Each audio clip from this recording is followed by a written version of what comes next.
ધોરણ 12 science chapter number 3 પ્રવાહ વિદ્યુત. આજે આપણે એક નવો મુદ્દો સ્ટાર્ટ કરવા જઈ રહ્યા છીએ, જે છે ઇલેક્ટ્રોનની ડ્રિફ્ટ ગતિ અને ડ્રિફ્ટ વેગ. આમ તો આગલા લેક્ચરમાં મેં તમને આના વિશે થોડું સમજાવ્યું છે, પણ આજે આપણે ડિટેલમાં શીખવાના છીએ. કરંટ ઇલેક્ટ્રિસિટીમાં આજનો મુદ્દો છે ઇલેક્ટ્રોનની ડ્રિફ્ટ ગતિ અને ડ્રિફ્ટ વેગ. બરાબર છે. હવે આપણે એક ચર્ચા કરી ગયેલા કે ધાતુની ખાસિયત શું છે, એમાં રહેલા મુક્ત ઇલેક્ટ્રોન અને નિશ્ચિત બિંદુ પર ગોઠવાયેલા ધન આયન. મુક્ત ઇલેક્ટ્રોન એ અંદર ફરી શકવા માટે મુક્ત છે, પણ એ બહાર છટકી શકતા નથી. અને ધન આયનો નિશ્ચિત બિંદુ પર ગોઠવાયેલા છે, વળી વજનમાં ભરે છે, એટલે એ છટકી શકતા નથી. બરાબર. તો સુવાહકની ખાસિયત છે એમાં રહેલા મુક્ત ઇલેક્ટ્રોન. સુવાહકમાં મુક્ત ઇલેક્ટ્રોન કરે છે શું, તો તે દિવસ મેં એક ફિગર દોરીને તમને સમજૂતી આપેલી કે માની લો કે આપણી પાસે આ ધાતુનો ટુકડો છે, એની અંદર આ નિશ્ચિત બિંદુ પર ગોઠવાયેલા ધન આયન છૂટા છૂટા જરાક દર્શાવીએ એટલે આપણને ખ્યાલ આવે. આપણે આ સમજૂતી જોઈ ચૂક્યા છે. તો ઇલેક્ટ્રોન અસ્તવ્યસ્ત ગતિ કરતા હશે. તો સુવાહકમાં મુક્ત ઇલેક્ટ્રોન શું કરે છે, તો જડિત અને ભારે આયનો સાથે અથડામણ કરે છે અને ઝડપથી તેમની ગતિની દિશા અસ્તવ્યસ્ત રીતે બદલાય છે. સુવાહકમાં મુક્ત ઇલેક્ટ્રોન જ એક એવા કણ છે કે જે ગતિ અસ્તવ્યસ્ત કરે છે. તો એ શું કરશે, ગતિ કરતા કરતા એને રસ્તામાં જે આવશે તેની સાથે અથડામણ અનુભવશે. દળ ઓછું છે, બરાબર છે, સ્પીડમાં ગતિ કરે છે, રસ્તામાં જે આવ્યું તેની સાથે અથડામણ અનુભવે છે, પાછા ફેંકાય છે, ફરી પાછા ગતિ કરે, ફરી વચ્ચે કોઈ આવ્યો અથડામણ કરે, ફરી પાછા ફેંકાય છે. એટલે કે સતત અસ્તવ્યસ્ત ગતિ કરે છે. કોણ? સુવાહકમાં મુક્ત ઇલેક્ટ્રોન. તો જુઓ અહીં સુવાહકમાં મુક્ત ઇલેક્ટ્રોન્સ જડિત અને ભારે આયન સાથે અથડામણ કરે અને ઝડપથી તેમની ગતિની દિશા અસ્તવ્યસ્ત રીતે બદલાય છે. ધારી લઈએ આપણે કે ધારો કે સુવાહકમાં n ઇલેક્ટ્રોન્સ આવેલા છે. n = 1 2 3 up to n ગમે તે તમે લઈ શકો. તો ધારો કે સુવાહકની અંદર n ઇલેક્ટ્રોન્સ છે અને ધારો કે તેમાંથી i માં એટલે કે i = 1 2 3 up to n ઇલેક્ટ્રોનનો આપેલા સમયનો વેગ આપણે vi ધરીએ. ધારો કે ચોથા નંબરનો ઇલેક્ટ્રોન છે, તેનો વેગ આપણે vi ધરીએ તો સરેરાશ ઝડપ થશે v bar = sigma vi upon n, where i varies from 1 to n. એમાં n અચળ છે એટલે vi = 1 upon n sigma vi, where i varies from 1 to n = 0. તે દિવસે આપણે ચર્ચા કરેલી આગલા લેક્ચરમાં કે આપણે એક ઇલેક્ટ્રોનની ગતિનો અભ્યાસ કરીએ. હવે ઘણા બધા ઇલેક્ટ્રોન દરેક દિશામાંથી સતત અથડાતા હોય તો આ બધા ઇલેક્ટ્રોનની ગતિનું સરેરાશ = 0, કારણ કે દરેક દિશામાંથી ઇલેક્ટ્રોન અથડામણ કરે છે, દરેક દિશામાંથી અન્ય આયન સાથે કે અન્ય ઇલેક્ટ્રોન સાથે અથડાય છે, અથડાઈને પોતાની ગતિની દિશા બદલે જ છે, અસ્તવ્યસ્ત ગતિ કરે જ છે. মানে આવા સંજોગોમાં આ બધાનું સરેરાશ કેવું થશે? 0 થશે. તો આપણે ધરી લીધું કે ધારો કે કોઈ આયનો ઇલેક્ટ્રોન છે, તેનો આપેલા સમય વેગ vi હોય તો સરેરાશ ઝડપ થશે 0. બરાબર છે. હવે આપણે બે સંજોગોનો વિચાર કરેલો, એક તો વિદ્યુત ક્ષેત્રની ગેરહાજરી અને બીજું વિદ્યુત ક્ષેત્રની હાજરી. યાદ કરી લઈએ જરા. આ ટુકડો વિદ્યુત ક્ષેત્રની ગેરહાજરીમાં હોય તો ઇલેક્ટ્રોન અસ્તવ્યસ્ત ગતિ કરે, નિશ્ચિત બિંદુ પર ગોઠવાયેલા ધન આયન સાથે અથડાય, રસ્તામાં આવતા બીજા ઇલેક્ટ્રોન સાથે પણ અથડાય, અથડામણ પછી એની ગતિની દિશા ઉલટાઈ જાય એટલે કે ફેંકાઈ જાય. ટૂંકમાં અથડાતો કૂટાતો ગતિ કરે. આવી કંઈક આપણે વાત કરીએ. બરાબર છે. પણ આવા ટુકડાને ધારો કે આપણે ક્ષેત્ર આપ્યું તો ધનથી ઋણ તરફનું E = F/q પ્રમાણે F = QE બળ એને ક્યાં લાગશે? જમણી બાજુ જ લાગશે ને. એટલે ઇલેક્ટ્રોનની વર્તણૂક કેવી હશે? આ બળની અસર હેઠળ જમણી બાજુ ગતિ કરવાની હશે, પણ ઇલેક્ટ્રોનનો સ્વભાવ શું છે? ધન બાજુ જવાનો. એટલે એને જવું આ બાજુ હશે, પણ એને આ બળ જમણી બાજુ ખેંચે છે. એટલે શું થાય છે? પરિણામી ઘટી જાય ને. એક બાજુ 5 હોય ને બીજી બાજુ 3 હોય તો પરિણામી 2 થઈ ગયું ને. એના જેવું થઈ જાય છે. ઇલેક્ટ્રોન જ્યારે બાહ્ય વિદ્યુત ક્ષેત્રની અસર નીચે ગતિ કરશે ત્યારે E = F/q પ્રમાણે F = q જેટલું બળ એને જમણી તરફ લાગુ પડે છે. બરાબર છે. પણ આ સમયે એને લાગતું આકર્ષણ બળ ડાબી તરફનું હોય છે. એટલે એ વિદ્યુત ક્ષેત્ર હેઠળ લાગતું વિદ્યુત બળ અને વિજાતીય વિદ્યુત ભાર દ્વારા લાગતા આકર્ષણ બળ બંને વચ્ચે અટવાય છે અને એ એમ કરતા એની જે ગતિ દિશા હોય છે ને સહેજ બદલાઈ જાય છે. પણ એક વાત નક્કી છે કે બળ લાગે છે F = ma એટલે પ્રવેગિત તો થવાનું જ છે. એટલે ટૂંકમાં એને પ્રવેગ મળે છે. બરાબર. આકૃતિમાં એક પરિપથ દર્શાવ્યો છે, તમે જોઈ શકો છો. આપણે છૂટા પાડવા માટે એને બ્લુ અને રેડ કલર વડે દર્શાવ્યું છે. સૌથી પહેલા આપણે બ્લુ કલર જોઈશું.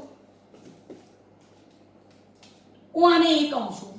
એ બિંદુથી ગતિની શરૂઆત થાય છે. જોજો આપણે માપપટ્ટીથી દર્શાવીએ. આ એ ગમે ત્યાં ગતિ કરી શકે. આમ છેલ્લે બી પર પહોંચ્યો. આ છે ધારો કે વિદ્યુત ક્ષેત્રની ગેરહાજરી. પણ વિદ્યુત ક્ષેત્રની હાજરી હશે યાદ કરી લેવાનું. આ બાજુ વિદ્યુત બળ ને પેલી બાજુ આકર્ષણ બળ ધનનું. તો આ રેડ વાળું એ વિદ્યુત ક્ષેત્રની હાજરીમાં. જો એને પહોંચવાનું તો A થી B પર, પણ એ પહોંચી ગયો A B ડેશ પર, એટલે એનો ગતિમાર્ગ સહેજ બદલાઈ ગયો ને. તો વિદ્યુત ક્ષેત્રની અસર નીચે જ્યારે ઇલેક્ટ્રોન પ્રવેગિત ગતિ પ્રાપ્ત કરે છે ત્યારે કંઈક આવું જ બને છે. સ્વાભાવિક છે કે વિદ્યુત બળ લાગ્યું એટલે એને પ્રવેગ મળી ગયો. સૂત્ર શું છે આપણું? F = ma અને F = qe વિદ્યુત બળ. આપણો ચાર્જ ઇલેક્ટ્રોન છે જેને આપણે -e કહીશું. માટે ma = -ee. માટે ઇલેક્ટ્રોનને મળતો પ્રવેગ થશે -ee/m. જો આપણે અહીંયા દર્શાવેલું છે, જો વિદ્યુત ક્ષેત્ર હાજર હોય તો આ વિદ્યુત ક્ષેત્રને કારણે ઇલેક્ટ્રોન પ્રવેગિત થશે. મળતો પ્રવેગ A = -ee/m, જેનો આપણે ઉપયોગ કરીશું. ધારો કે I માં ઇલેક્ટ્રોનની છેલ્લી અથડામણ t સમય પહેલા ક્યારેક થઈ હોય અને ધારો કે આ અથડામણ બાદ ti સમયગાળો પસાર થયો હોય તો અગાઉની અથડામણ બાદ તરત જ, એટલે તમે વિચાર કરો કે શરૂઆતમાં જો એનો વેગ vi0 હોય, આપણે શીખાયેલું છે, આગળ જોયું છે vi0. શરૂઆતમાં જો એની અથડામણ શરૂઆતની પરિસ્થિતિમાં જો એનો વેગ vi0 હોય, એટલે કે દરેક દિશામાંથી અથડાતા ઇલેક્ટ્રોનની ઝડપનો સરવાળો બરાબર 0 વાળી બાબત, તો t સમય પછી એટલે અથડામણ બાદ એનો અંતિમ વેગ v = v0 + at અચળ પ્રવેગી ગતિનું સમીકરણ. t સમયની એની ઝડપ થશે vt = vi + at. આપણે જાણીએ છીએ vi તો 0 છે અને a બરાબર હમણાં જ આપણે મેળવ્યું છે -ee/m * t. તો vt = એટલે કે t સમયની ઝડપ -ee/m * t. તો વિદ્યાર્થી મિત્રો, આ થઈ ગઈ ઇલેક્ટ્રોનની ડ્રિફ્ટ ગતિની વાત. કયા પ્રકારની ગતિ કરે, એને કેવું બળ લાગે, એને કેવું ક્ષેત્ર લાગે, એને પ્રવેગ કેટલો મળે, એની ઝડપ કેટલી હોય. બરાબર. હવે આપણે થોડુંક આગળ જઈશું અને રિલેક્સેશન સમયની વાત કરીશું. મુદ્દો એનો એક છે વિદ્યાર્થી મિત્રો.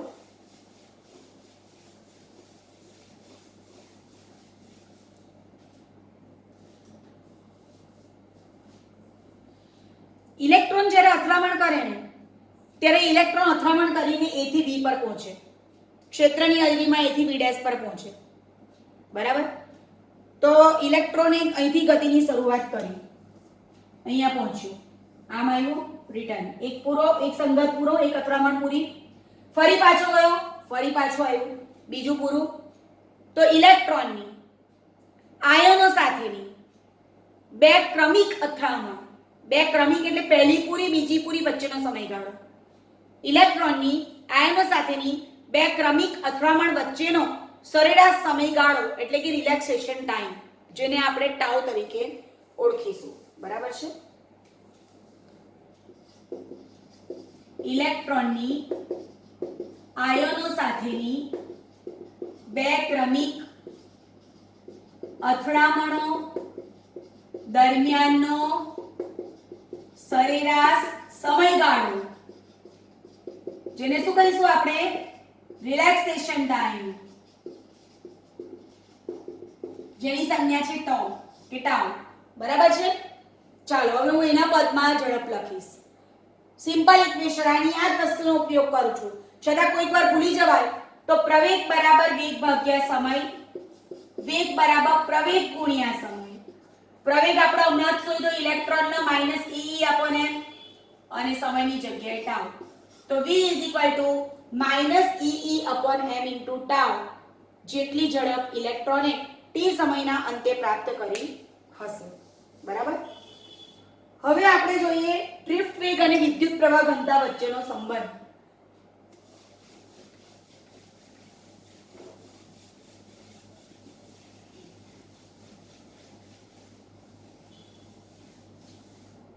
ડ્રિફ્ટ વેગને આપણે vd તરીકે ઓળખીશું એટલે v ની જગ્યાએ હું vd લખીશ. ફરીથી મુદ્દો સ્ટાર્ટ કરું છું. ડ્રિફ્ટ વેગ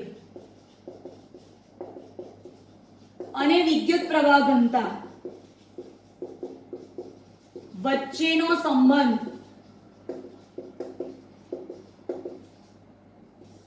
ડ્રિફ્ટ વેગ અને વિદ્યુત પ્રવાહ ઘનતા વચ્ચેનો સંબંધ. સૌથી પહેલા તો આપણે એક નળાકાર આડછેદ વિચારીશું.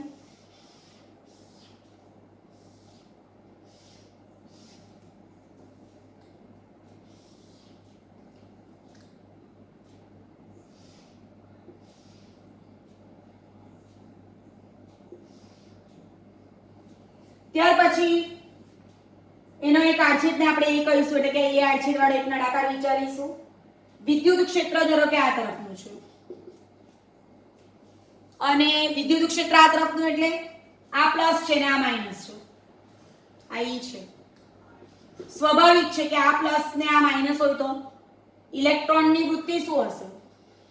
આ બાજુ જવાની હશે ને પ્લસ બાજુ. ક્ષેત્ર એની પેલી બાજુ રહી જશે પણ ઇલેક્ટ્રોન તો પ્લસ બાજુ આવવા માંગશે ને એટલે ઇલેક્ટ્રોનની દિશા આ દર્શાવવાની. હવે આ જે નળાકાર છે ને એની લંબાઈ આપણે ધરીએ કાં તો d અથવા l અથવા ડેલ્ટા x. બુકમાં ડેલ્ટા x એટલે હું ડેલ્ટા x લઈશ. સૂત્રાત્મક સમજૂતી જોઈશું આપણે. આકૃતિમાં એક સુવાહક દર્શાવ્યો છે. સુવાહકના અંદરના ભાગમાં આપણે એક સમતલીય ક્ષેત્રફળ એ વિચાર્યું છે. ધ્યાન આપજો. અહીંયા આકૃતિમાં દર્શાવ્યા પ્રમાણે સુવાહકના અંદરના વિસ્તારમાં સમતલીય ક્ષેત્રફળ એ વિચારો. સમતલીય ક્ષેત્રફળ એ વિચારો એટલે આપણે ધારેલો જે ક્ષેત્રફળ છે ને આપણે ધારેલો જે વિભાગ છે નળાકારીય તેનું ક્ષેત્રફળ એ છે, તેનું કદ v છે અને તેની લંબાઈ ડેલ્ટા x આપણે વિચારી છે. નળાકાર તો ઘણો મોટો હશે પણ એમાંથી એક નાનો પોર્શન આપણે વિચારી લીધો છે. એટલે કે આ નળાકારમાંથી ઇલેક્ટ્રોન vd જેટલા ડ્રિફ્ટ વેગથી પસાર થઈ રહ્યા છે. આગળ આપણે જોઈ ગયા ને અથડાતા કૂતરાતા થતી ગતિ. જો બળ આમ ખેંચે ને આમ જાય એટલે ધીમે ધીમે ગતિ કરતા કરતા એની દિશા ઊંધી બદલાઈ જાય એટલે ગતિમાર્ગ હોય એનો કયો એનાથી જરાક ડાયવર્ઝન થઈ જાય. તો એ જે અસરકારક સ્થાનાંતર હતું ને હમણાં આપણે શું વાત કરી કે સપોઝ પહેલો ગતિમાર્ગ એનો આ હતો i ને આ b પછી એની ગતિ ધીમે ધીમે બદલાઈ ગઈ એટલે અથડામણ થઈ ને આજુબાજુ વાળા સાથે તેને કારણે તો અહીંયા b' પર પહોંચી ગયું. તો આ જે દેખાય છે ને એ ધારો કે d છે તો ઇલેક્ટ્રોનની આયનો સાથેની ક્રમિક અથડામણોને કારણે શું થાય છે?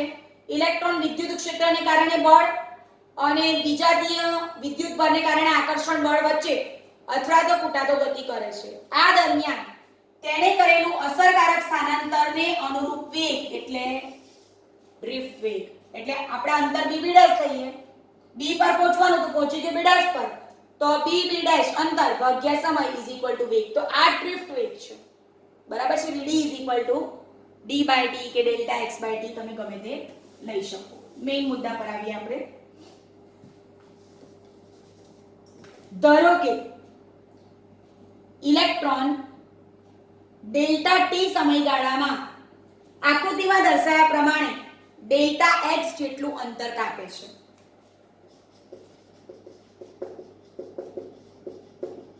ધારો કે ઇલેક્ટ્રોન ડેલ્ટા t સમયગાળામાં આકૃતિમાં દર્શાવ્યા પ્રમાણે ડેલ્ટા x અંતર કાપે છે. હવે જોજો આપણે અંતરને ઝડપના સંદર્ભમાં દર્શાવીશું. સિમ્પલ જે આપણા ઓરિજિનલ 11 ના સમીકરણ હતા તે યાદ રાખવાના. v d/t that implies d v * t. આપણી પાસે d ની જગ્યાએ ડેલ્ટા x છે કારણ કે ઇલેક્ટ્રોન એટલું અંતર કાપે છે. ડેલ્ટા x v ની જગ્યાએ vd ડ્રિફ્ટ વેલોસિટી અને t ની જગ્યાએ આપણે લખી શકીએ ડેલ્ટા t. આટલા સમયમાં આટલું અંતર. તો અહીંયા એક પદ હું ઉમેરીશ. Delta x vd delta t. ખ્યાલ આવી ગયો? ટૂંકમાં આપણને કોઈ એમ પૂછે કે એ આડછેદમાંથી ઇલેક્ટ્રોને કાપેલું અંતર કેટલું, તો તમે ડેલ્ટા x પણ કહી શકો અને vd ડેલ્ટા t પણ કહી શકો.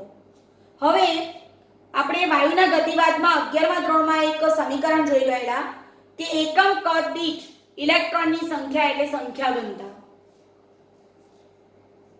એકમ કદ દીઠ સંખ્યા સંખ્યા ઘનતા. તો આપણે શોધવું છે કે આ જે લંબાઈ છે ડેલ્ટા x તેમાંથી કેટલા ઇલેક્ટ્રોન પસાર થાય છે. તો ડેલ્ટા t સમયમાં પસાર થતા ઇલેક્ટ્રોનની સંખ્યા અથવા લંબ રૂપે પસાર થતા ઇલેક્ટ્રોનની સંખ્યા આપણે શોધીએ. આપેલા a આડછેદમાંથી ડેલ્ટા t સમયમાં પસાર થતા ઇલેક્ટ્રોનની સંખ્યા. જો એને હું શોર્ટમાં આપણે ડાયરેક્ટ લખવાનું છે પણ આપણે આના પરથી જોઈશું. that implies n nv. અને આપણે જરાક ડિટેલમાં લખીશું. જો એકમ કદ દીઠ ઇલેક્ટ્રોનની સંખ્યા સંખ્યા ઘનતા. that implies capital N small n into capital V. V એટલે કદ. આપણે શીખી ગયા છે કે કદના બે ભાગ પડશે. V L3 L2 into n. પણ L2 શું છે? a છે. an. બરાબર? તો n v ની જગ્યાએ લખીશું an. પણ આપણી પાસે l બરાબર શું છે? Delta x. પણ આપણી પાસે ડેલ્ટા x બરાબર શું છે? vd delta t. જો કેટલું સરળ છે. આપણે આ રીતના જોઈશું તો આપણે ગોખવું નહીં પડશે. આપેલા a આડછેદમાંથી ડેલ્ટા t સમયમાં પસાર થતા ઇલેક્ટ્રોનની સંખ્યા n NaVd ડેલ્ટા t. બરાબર છે?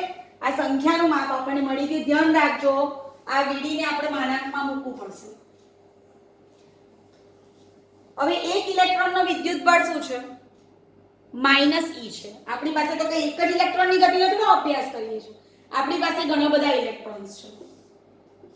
એક ઇલેક્ટ્રોન પરનો વિદ્યુત બળ બરાબર -e માટે n ઇલેક્ટ્રોન પરનો વિદ્યુત બળ કેટલો? તો q શું લખીશું?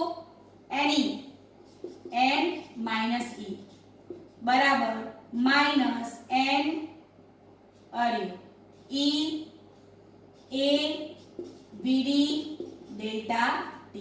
આ q આવી ગયું વિદ્યુત બળની કિંમત. બરાબર છે? ચાલો હવે આપણે જાણીએ જ છે q શું છે? I q by t. તો q it. q અહીં સમયગાળો ડેલ્ટા t છે. I delta t -nea vd delta t. એટલે ડેલ્ટા t કેન્સલ થઈ ગયું. I -nea vd. I upon a કરીએ -nevd. પણ આપણે એ શીખી ગયા છે આગલા લેક્ચરમાં એકમ ક્ષેત્રફળ દીઠ પસાર થતો પ્રવાહ એટલે કે પ્રવાહ ઘનતા માટે J NeVd. અહીં ધ્યાન રાખજો કે આપણી પાસે ઇલેક્ટ્રોન છે. બરાબર છે? અને ઇલેક્ટ્રોન ને પ્રોટોન નો ચાર્જ સેમ છે એટલે આપણે જેના મૂલ્યના સંદર્ભમાં લઈશું તો J NeVd આપણી પાસે થશે. બરાબર છે? હવે આ એક મુખ્ય સમીકરણ થઈ ગયું. આગલા લેક્ચરમાં આપણે જોઈ ગયેલા J I upon A અને બીજું જોઈ ગયેલા J બરાબર સિગ્મા E. વિદ્યાર્થી મિત્રો ત્રણે ત્રણ સમીકરણ ખૂબ જ અગત્યના. J is equal to I by A, J બરાબર સિગ્મા E અને J is equal to NAVD. Clear બધાને? ફરીથી ફટાફટ આપણી પાસે એક ક્ષેત્રફળ વાળો નળાકારી આડછેદ છે જેમાં ડેલ્ટા x જેટલા અંતરમાં જે ઇલેક્ટ્રોન પસાર થાય છે તેની સંખ્યાનો કે તેના વિદ્યુતભારનો કે તેના પ્રવાહનો આપણે અભ્યાસ કરવો છે. તો આકૃતિમાં દર્શાવ્યા પ્રમાણે સુવાહકના અંદરના વિસ્તારમાં સમતલીય ક્ષેત્રફળ એ વિચારો. આપણે વિચાર્યું છે. ધારો કે ઇલેક્ટ્રોન, જો આપણે આગલી ફિગરમાં અહીંયા પ્લસ ને અહીંયા માઈનસ ધરેલું તો E આમ થશે અને ઇલેક્ટ્રોન પેલી બાજુ જશે, ઊંધું થશે. એટલે આકૃતિ તમે ગમે તે દોરો એનું અર્થઘટન પ્રોપરલી થવું જોઈએ. ધારો કે ઇલેક્ટ્રોન ડેલ્ટા ટી સમયગાળામાં આકૃતિમાં દર્શાવ્યા પ્રમાણે ડેલ્ટા x જેટલું અંતર કાપે છે. v d by t, d v into t પરથી ડેલ્ટા x બરાબર vd ડેલ્ટા t. બરાબર, આ ડેલ્ટા x આવી ગયું. ત્યાર પછી એ આડછેદમાંથી ડેલ્ટા ટી સમયમાં કેટલા ઇલેક્ટ્રોન પસાર થાય છે તે શોધીએ. તો આની પર જવાનું સંખ્યા ગણતા સ્મોલ n બરાબર capital N by v, n is equal to nv, v is equal to cod is equal to al, l ની જગ્યાએ vd delta t, navx navd delta t. એટલે એ આડછેદમાંથી ડેલ્ટા ટી સમયમાં પસાર થતા ઇલેક્ટ્રોનની સંખ્યા કેટલી મળી? n is equal to navd delta t. હવે વિદ્યુતભાર કેટલો? તો એક ઇલેક્ટ્રોન પરનો વિદ્યુતભાર -e, તો n ઇલેક્ટ્રોનનો વિદ્યુતભાર n * -e. વિદ્યુતભાર મળી ગયો. બરાબર, મૂલ્ય એનું પ્લસ આવવાનું છે આપણને ખબર જ છે. પણ q is equal to n થાય ને q is equal to it થાય. તો I ડેલ્ટા t, કારણ કે આપણે ઇલેક્ટ્રોનને પસાર થવા માટે સમય કેટલો આપીએ છીએ? Delta t. Delta t cancel, I is equal to NEAVD. એમાં a ને છેદમાં લીધું, I upon a is equal to NEVD. પણ I upon a જે છે વિદ્યુત પ્રવાહ ઘનતા જે સદિશ રાશિ હતી Npm/m², મળે J is equal to NEVD. હવે આપણી પાસે વિદ્યુત પ્રવાહ ઘનતાના ત્રણ સમીકરણ છે. J is equal to I by A, J બરાબર સિગ્મા E જ્યાં સિગ્મા વાહકતા અને J is equal to NEVD. અહીં ધ્યાન રાખજો, જો ઇલેક્ટ્રોન હોય તો E લખીશું અને અન્ય કોઈ વીજભાર હોય તો J is equal to NQVD. E લખો તો પણ કોઈ પ્રોબ્લેમ નથી. બરાબર, અહીં જો વિદ્યુતભાર ધન હશે તો પ્રવાહ ઘનતા તમને ધન મળશે અને જો વિદ્યુતભાર ઋણ હશે તો પ્રવાહ ઘનતા તમને ઋણ મળશે. એટલે કે Q ધન હોય તો J અને VD તમને મળશે એક જ દિશાના, J અને VD એક જ દિશાના, અને Q ઋણ હશે તો બંને વિરુદ્ધ દિશાના મળશે. હવે છેલ્લું સ્ટેપ, ત્રણે ત્રણ સમીકરણો ફરી લખી દઈશ. આપણે હમણાં અત્યાર સુધી આવું સાબિત કર્યું.